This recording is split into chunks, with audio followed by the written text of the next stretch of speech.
Bonjour et bienvenue sur Nuage Magique pour un nouvel épisode du pot pourri du lundi en modèle 3.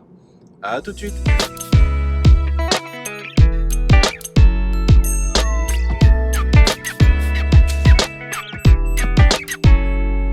Alors pour ce numéro du pot pourri, je sens que la vidéo va être longue.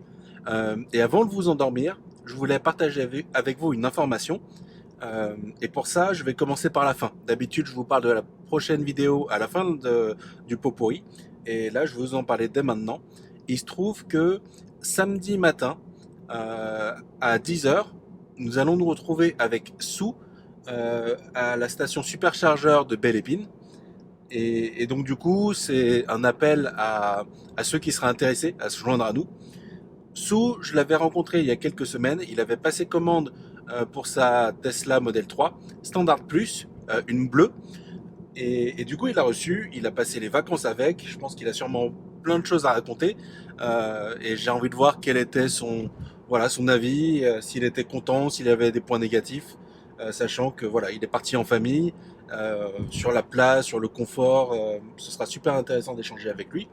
Et au-delà de ça, ce sera intéressant de pouvoir mettre côte à côte les deux voitures, donc la sienne, que je viens de vous décrire, et la mienne, donc grande autonomie, dual motor, rouge.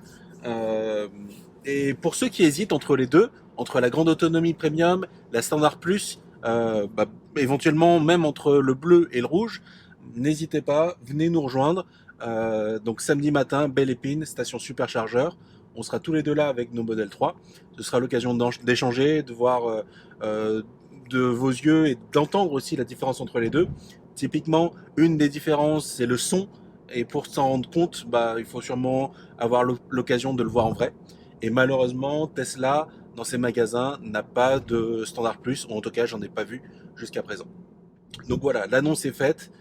On fera de toute façon une vidéo. Alors, si vous venez, ça ne veut pas forcément dire que vous serez sur une vidéo. Hein. Si ça ne vous intéresse pas d'apparaître dans une vidéo, il n'y a pas de souci, vous n'y apparaîtrez pas et on pourra échanger quand même.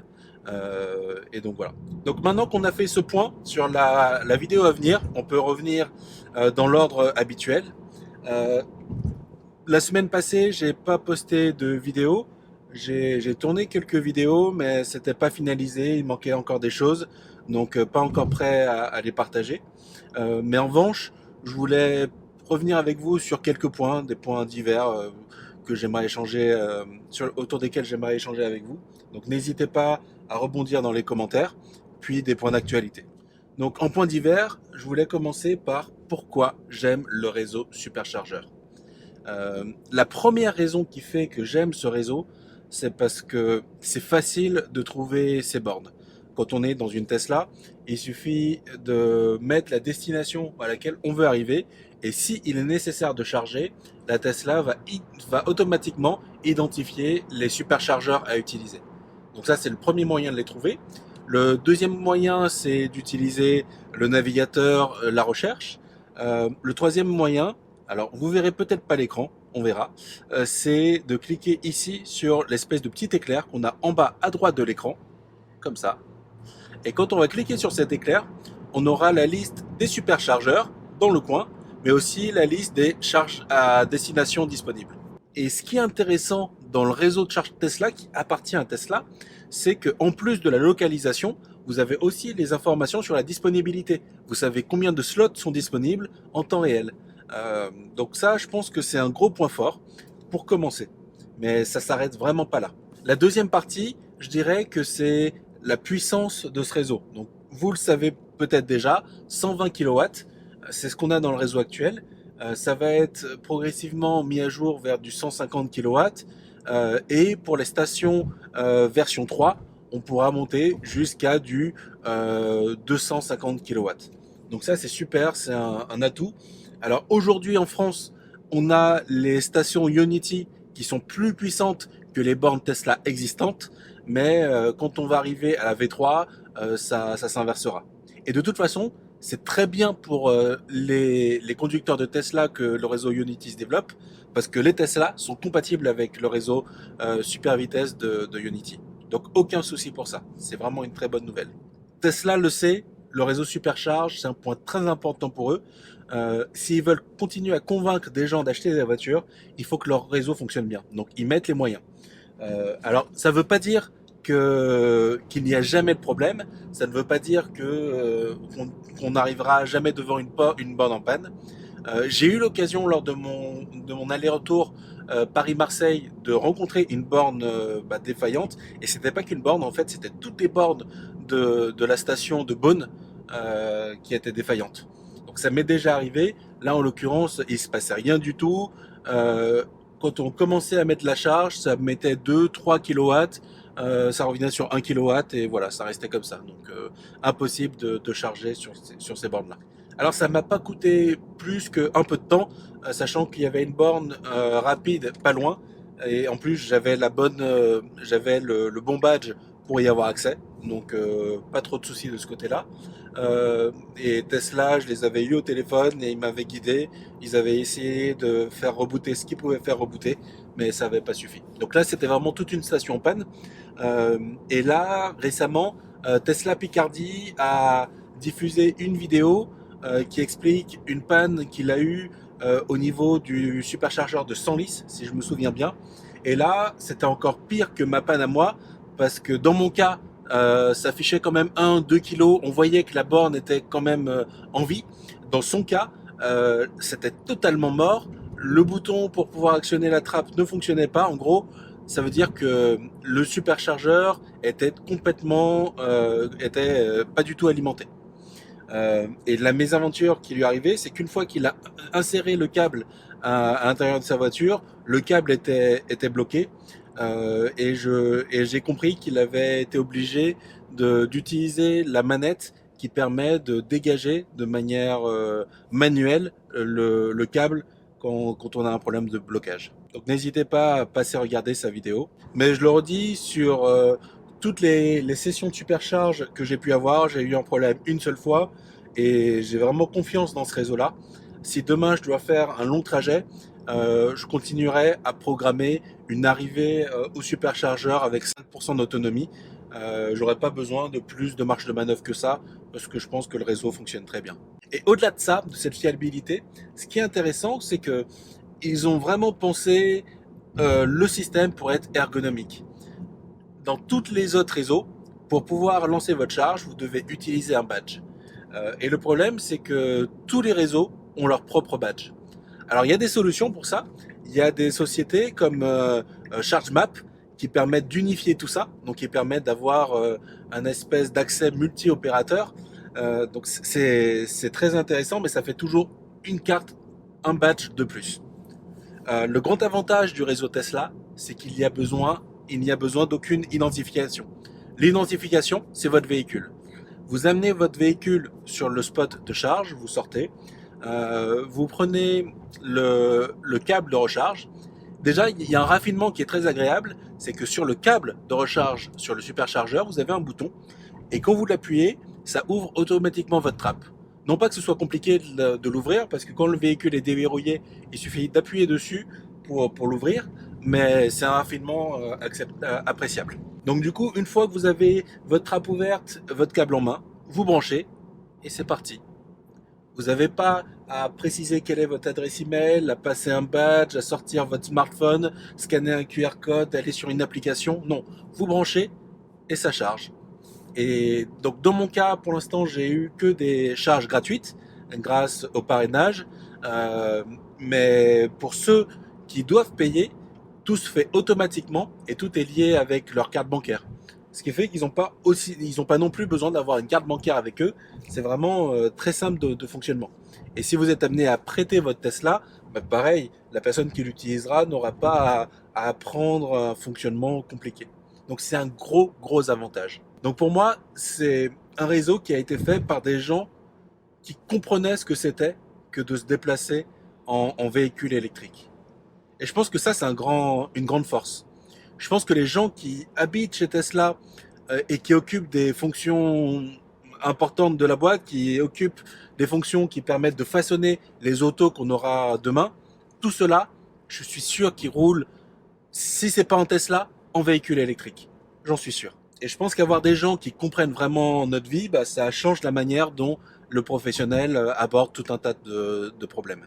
La charge en fait partie, et c'est pour ça que j'aime le réseau superchargeur de Tesla. Mais au-delà de juste mon avis, je pense que c'est aussi important de voir l'avis d'autres acteurs. Euh, j'ai vu une vidéo, alors je me rappelle pas si c'était la Kona ou la Iniro, mais c'est le site Automobile Propre qui avait fait un essai. Il faut savoir que Automobile Propre est associé à ChargeMap, donc ce sont pas les premiers venus. Ils comprennent ce que c'est que le problème de la charge, ils comprennent le fonctionnement des EasyVia et compagnie. Donc je pense qu'ils maîtrisent bien leur sujet. Et quand on les voit partir en road trip, a priori, on peut imaginer qu'ils sont préparés. Et il se trouve que pendant leur road trip, ils ont souffert sur des étapes de problèmes de charge. Donc ça, c'est quelque chose qui ne leur serait jamais arrivé, je pense, si roulaient en Tesla. Donc ça, c'est un avantage du réseau superchargeur. Et un autre cas, un autre exemple qu'on a vu, c'est celui de POA. Alors cette fois-ci, j'en suis sûr, c'est lors de leur essai de la Kia e-Niro. Alors ils avaient beaucoup de choses, je pense, à dire sur la Kia e-Niro, beaucoup de choses très positives, mais je pense que leur enthousiasme a été très vite gâché par les problèmes de charge, encore une fois. La première station sur laquelle ils sont arrivés de tête, c'était une Ionity, et ils pensaient être équipés pour pouvoir l'utiliser. Et voilà. Et c'était pas possible. A priori, ça marchait pas. Entre le badge, entre Unity, il y a quelque chose qui passait pas. Donc ils ont eu l'explication après coup. Il y a des gens qui ont expliqué, voilà, les problèmes qu'il y a. Donc c'était pas que Unity, c'était aussi d'autres bornes de petites villes dans lesquelles ils sont pas passés. Mais voilà, on a toujours ce même problème-là. Et tout ce que j'espère, c'est qu'à un moment donné, on arrivera à trouver une solution pour faire une espèce d'identification automatique. Je sais que c'est dans les plans depuis pas mal de temps, notamment autour du CCS, euh, mais voilà, c'est toujours pas finalisé. Et je pense que quand toutes les Volkswagen vont arriver sur les routes, euh, il va y avoir beaucoup d'utilisateurs, des utilisateurs potentiellement mécontents du fonctionnement de tous ces systèmes de badge. Et d'ici là, je pense que ça va bouger. Après, je ne sais pas si les Tesla pourront bénéficier. Encore que, là encore, je dois reconnaître quelque chose à Tesla, c'est qu'ils ont su être pragmatiques. Désolé, hein, je vous ai prévenu, la vidéo va être longue. Donc, ils ont su être pragmatiques et changer leur fusil d'épaule. Jusqu'à la Model 3, en Europe, ils utilisaient le connecteur T2 en version courant continu pour les superchargeurs. Et quand ils sont passés à la Model 3, ils ont managé un espace plus grand qui permettait d'utiliser le connecteur CCS. Donc voilà, ils ont permis en Europe d'appliquer le standard qui est le standard le plus utilisé, qui sera poussé, qui permet d'avoir les plus forts taux de charge aujourd'hui, les plus fortes puissances de charge. Ça, ils l'ont fait. Et avec les bornes Unity, ils ont permis aussi d'aller au maximum de la puissance. Donc vraiment très bien leur approche. Et typiquement en Asie, je crois que ça doit être en Chine, ils ont fait pareil, ils ont adapté à ce qui se passait là-bas. Et si je compare avec Nissan, partout, ils imposent le CHAdeMO. Et il n'y a pas d'adaptateur pour passer du CHAdeMO au CCS ou à quoi que ce soit d'autre. C'est le CHAdeMO. Euh, alors qu'aujourd'hui, on voit bien que c'est vraiment pas ce qui sera porteur si on est en Europe. Si on achète aujourd'hui une Nissan Leaf avec son CHAdeMO, bah on sait qu'on n'a pas accès à tout le réseau Ionity. Alors vous me direz, de toute façon, la Nissan Leaf ne permettra pas d'aller à plus de 100 kg, à plus de 100 kilowatts de puissance de charge. Ok. Bon, bah en vrai, la Nissan Leaf, elle n'est pas faite pour faire de très très longs trajets. C'est ce qu'il faut comprendre. Euh, alors c'est une digression, mais tout ça pour revenir sur le fait que voilà, ils ont su être pragmatiques. Et je pense que si demain il y a d'autres améliorations qui sont portées sur tous les systèmes de charge, tout ce qui participe au système de charge, je pense qu'ils y participeront, qui se joigneront à l'effort. Donc l'autre point divers dont je voulais parler, c'était le marché de l'occasion pour la Model 3 qui commence à s'ouvrir. Premier point important quand on parle marché de l'occasion, avec les véhicules électriques, il y a quelque chose de très particulier. Le fait que un véhicule électrique en France est subventionné, on a le droit à un bonus de 6 000 euros et une des conditions pour bénéficier de ce bonus de 6 000 euros, c'est de ne pas revendre le véhicule avant 6 mois. Donc on doit le garder pendant au moins 6 mois. Donc ça fait que les premières modèles 3 sont effectivement en vente sur le marché de l'occasion que depuis là, le mois d'août. Et vous allez pouvoir commencer à avoir de plus en plus d'annonces à ce sujet. Et il y a quand même une chose sur laquelle je pense que c'est important d'être sensibilisé, c'est le fait que Tesla, avec ses modèles 3, a fait évoluer les configurations de base. Sur les premières modèles 3 qui sont arrivés, il n'y avait pas d'autopilote amélioré, intégré, et typiquement il n'y avait pas de régulateur adaptatif. Et ça, je pense que ça peut freiner pas mal de monde. Donc il faut bien garder en tête que sur les toutes premières modèles 3 que vous allez voir arriver sur le marché de l'occasion, si vous prenez une modèle 3 de série, donc sans option, sans l'autopilote amélioré et sans la conduite 100% autonome, vous n'aurez pas certaines fonctionnalités de conduite autonome qui sont aujourd'hui présentes sur les véhicules de série. Donc c'est très important de le savoir. Ça ne veut pas dire que ce sont forcément des mauvaises affaires, qu'il ne faut pas les considérer, mais il faut bien le garder en tête, et garder aussi en tête que même si votre besoin aujourd'hui n'est pas pour des véhicules avec les fonctionnalités comme elles sont de série aujourd'hui, il faut garder en tête le fait que d'autres personnes à qui vous pouvez être amené à vendre votre véhicule, eux, voudront ces fonctions-là. Et s'ils veulent se les payer, ils vont devoir payer très cher pour les obtenir. Donc ça risque de vous revoir à la baisse le montant auquel vous pourrez éventuellement le revendre plus tard. Donc encore une fois, ça ne veut pas dire qu'il ne faut pas y aller, mais il faut juste être bien attentif aux configurations et attentif à votre besoin. Et savoir si vous avez besoin de vendre, si vous pensez avoir besoin de vendre le véhicule après 2 ou 3 ans, ou si vous pensez que vous allez garder le véhicule sur plus de 10 ans. Alors quand on parle de véhicule occasion, je pense que c'est important de mentionner un YouTuber, Electib, qui poste chaque semaine une sélection d'annonces de véhicules électriques du réseau Occasion, donc typiquement tiré de Le Bon Coin, du Bon Coin. Et je pense que c'est intéressant de voir ça régulièrement, surtout quand on s'y intéresse et quand on veut acheter un véhicule d'occasion, de pouvoir avoir une petite analyse. Je pense que ça fait très longtemps qu'il suit les actualités, et je pense qu'il peut vous aider à voir qu'est-ce qui est une bonne affaire et qu'est-ce qui est peut-être surcoté et peut-être un peu trop cher. Donc n'hésitez pas à passer un œil sur ces vidéos. Donc là vous le voyez, je suis en mode autopilote sur le périph'.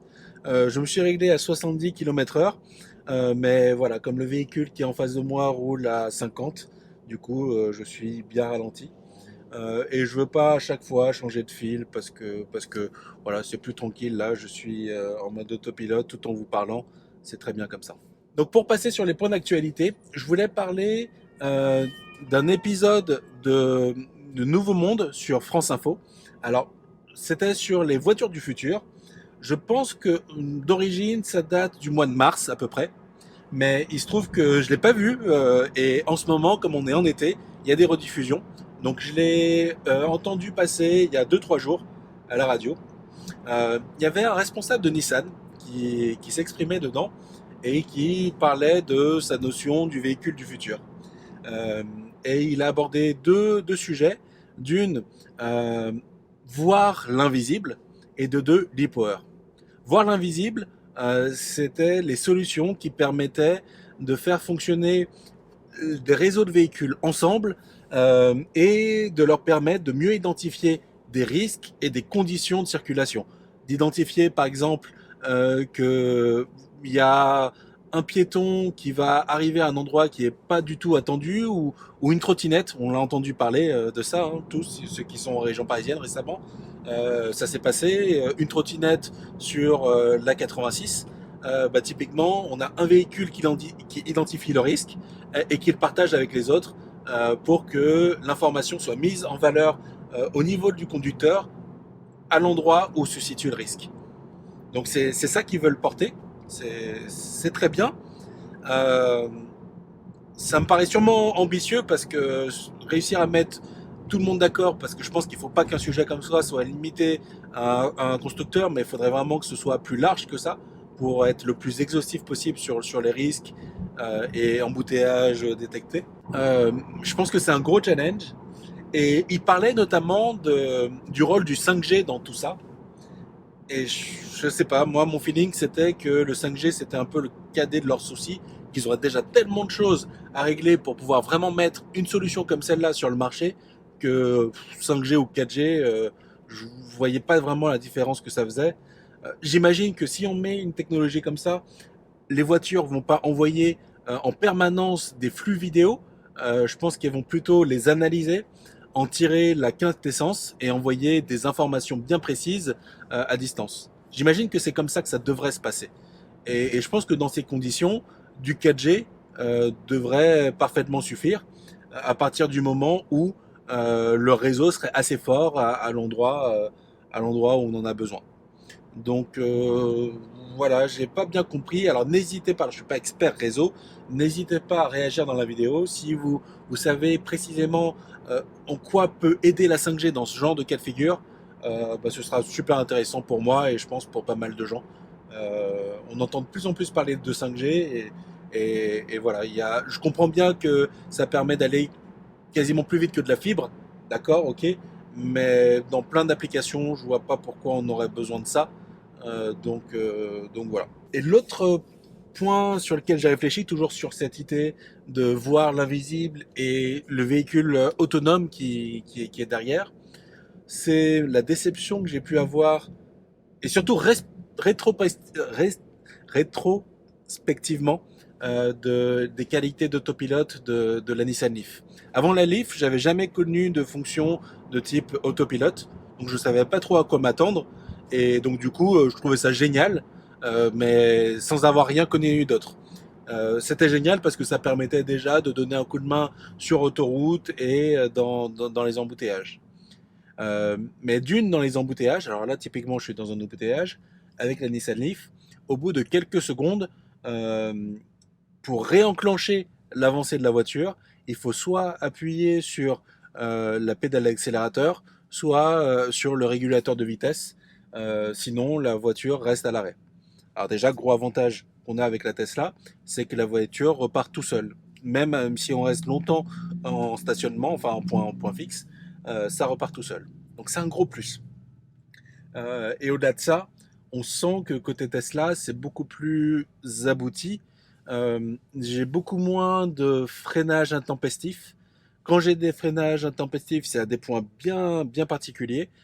Et c'est du coup toujours au même endroit que ça me le fait. Alors que côté Leaf, j'avais plus l'impression qu'elle avait du mal à appréhender ce qui se passait autour d'elle. Euh, c'est pas un mal en soi, mais quand je vois à l'époque le marketing qu'ils avaient mis autour, je sais pas, ça me dérange un peu parce que je sens que voilà, ça y était pas et c'était pas vendu en bêta comme ça l'est vendu en bêta chez Tesla.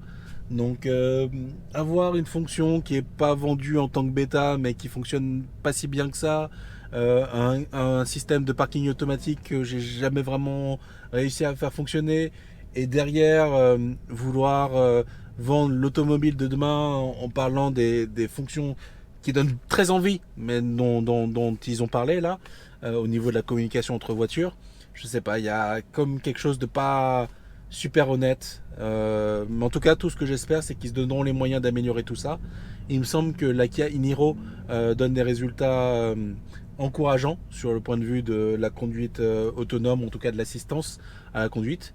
Donc j'espère vraiment que côté Nissan, ils arriveront à améliorer leur système. Et l'autre point qu'il a mentionné pendant l'interview, c'était l'e-Power. L'e-Power, c'est un peu comme un système hybride type BMW i3, sauf que à la différence de la BMW i3 avec prolongateur d'autonomie, avec le système e-Power de Nissan, on ne peut pas se recharger avec un câble de recharge électrique. C'est une voiture qui ne se recharge qu'avec le moteur thermique qui est embarqué. Je suis un peu sceptique par rapport à cette vision de l'électromobilité. Je pense que c'est jouer un peu sur la peur des gens, la peur de la panne sèche, de la panne d'électricité, de la panne d'électrons. Euh, et je pense que dans les véhicules particuliers de type berline ou compact, cette peur de manquer, elle est en passe d'être derrière nous. Si vous achetez une Tesla Model 3 aujourd'hui, je pense que vous pouvez sereinement voyager partout, en France et en Europe, sans avoir peur de manquer d'énergie. Je pense que c'est vraiment possible de le faire. Et du coup, c'est vrai que ça me déçoit un peu que des acteurs comme Nissan, qui ont bien poussé en ayant une Leaf qui s'est beaucoup vendue en Europe et dans le monde, ça me déçoit un peu qu'ils jouent sur cette peur-là, au lieu de passer leur énergie à améliorer leur système d'électromobilité. Au lieu de dépenser de l'argent dans du e-power, ce qu'ils devraient faire, c'est dépenser de l'argent dans leurs technos de batterie, dans les technos de recharge rapide et dans des réseaux de recharge rapide. Parce qu'en faisant ça, on peut être assuré de ne plus avoir peur de tomber en panne sèche.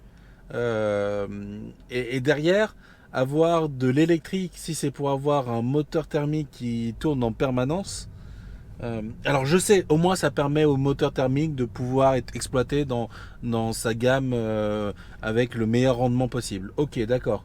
Mais derrière, je pense en faisant ça, il y a plein de problèmes qu'on règle pas et c'est quand même dommage.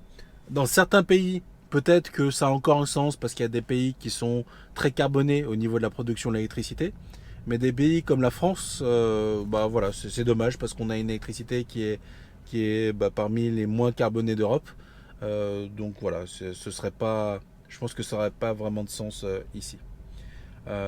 Typiquement BMW, alors c'est vrai qu'en plus ils mettent de côté, ils arrêteront leur aventure i3, mais avant même d'avoir fait cette annonce-là, ils avaient arrêté cette option de prolongateur d'autonomie. Je pense que c'est vraiment derrière nous cette idée-là.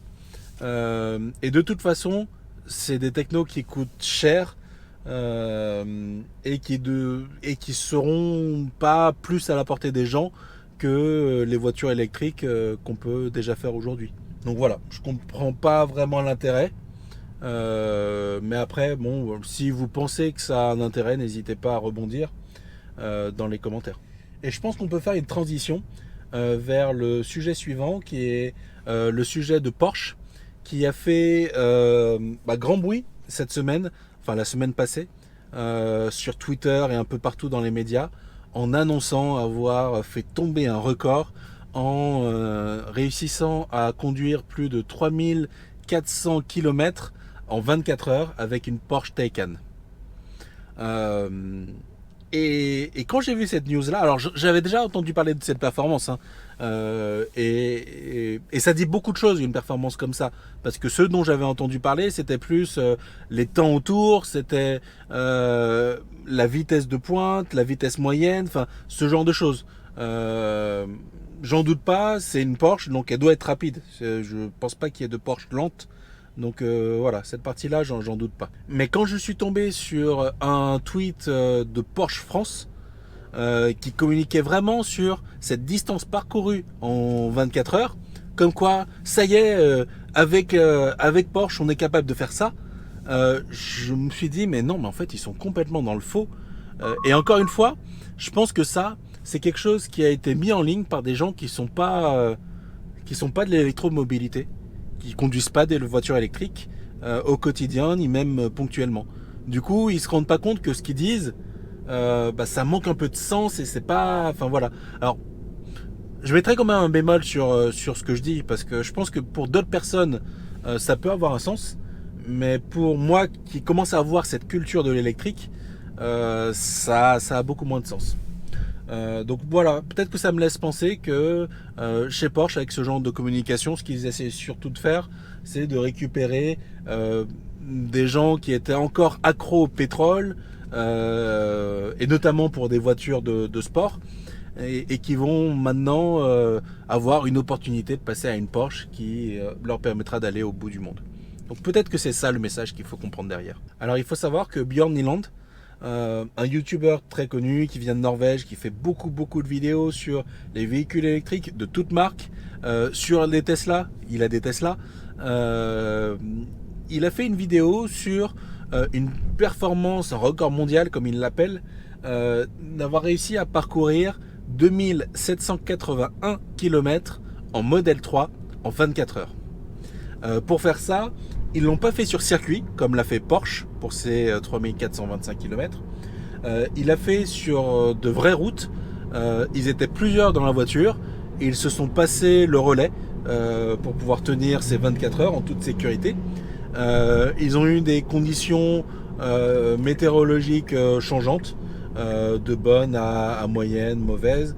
Je pense qu'ils ont vraiment eu de tout, mais ils étaient vraiment pas dans une logique optimisée. Quand on est dans le flot du trafic, on ne roule jamais à la vitesse maximum. Même sur l'autoroute, on ne roule jamais à 130 km/h indéfiniment sur tout le tronçon d'autoroute. Donc c'était une grosse différence.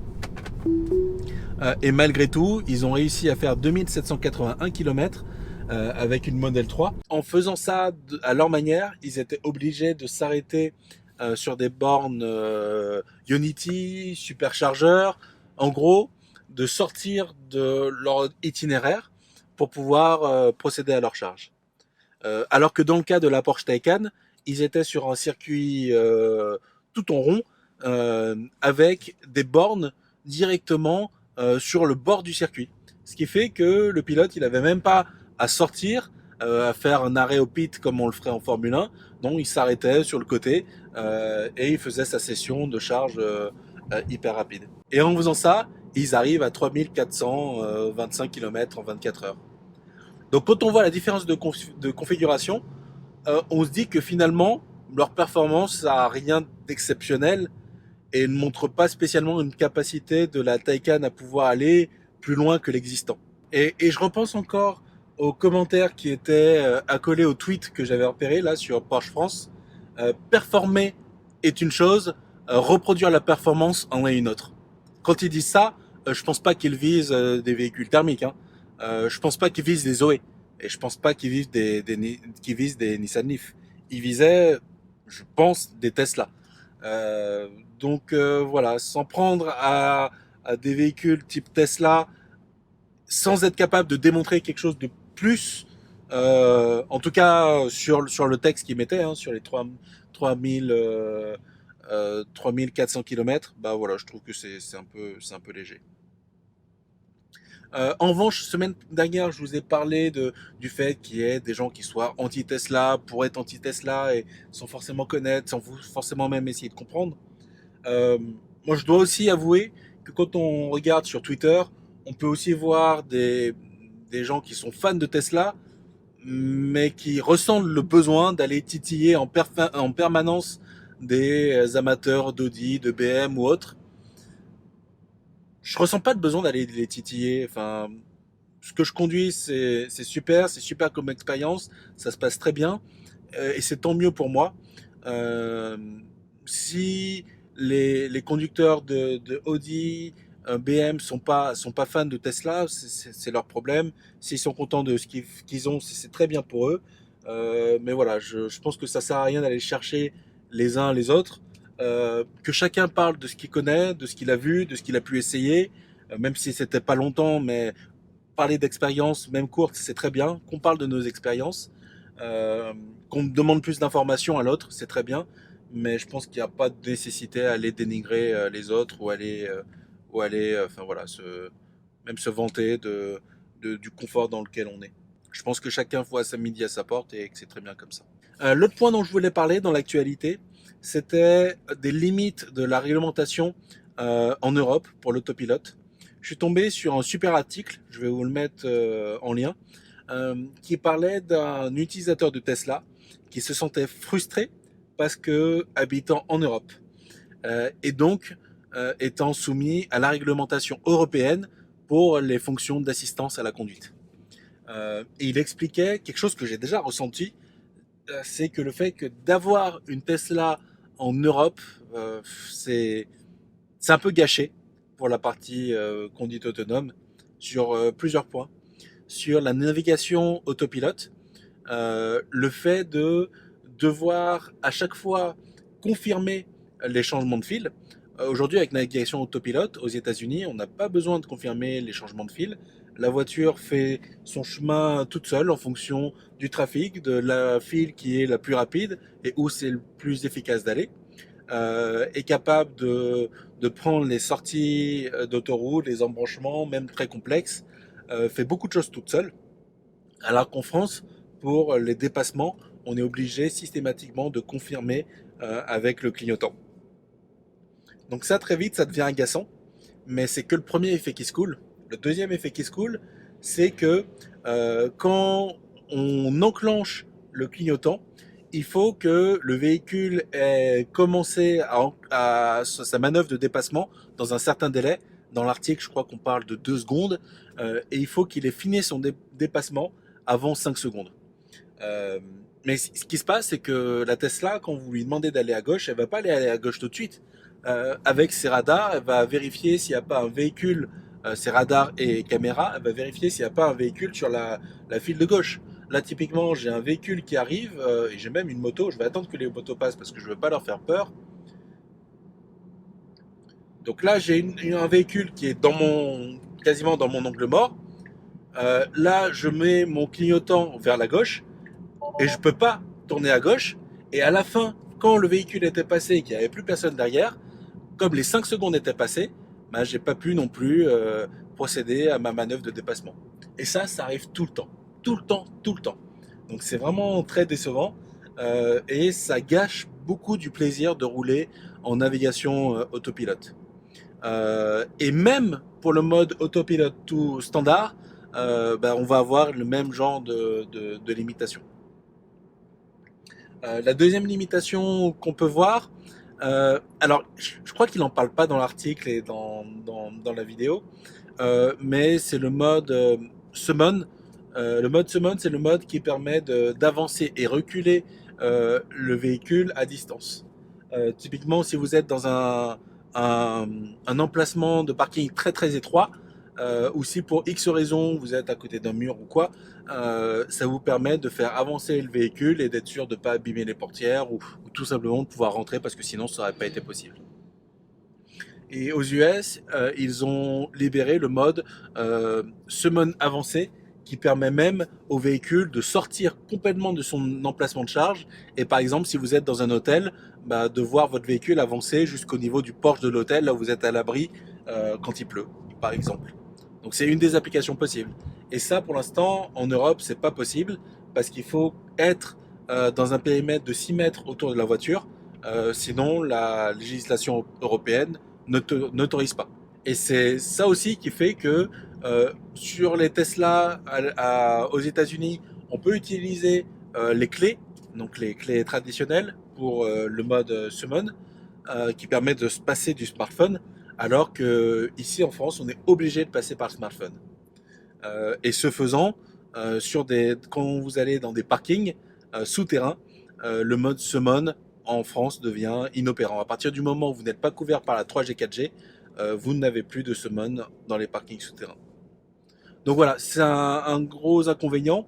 Et tout ça, alors peut-être que la réglementation pour les voitures 100% autonomes n'est pas exactement la même que pour tout ce qui est assistance à la conduite. Donc peut-être que tout n'est pas transposable et se passera pas comme ça.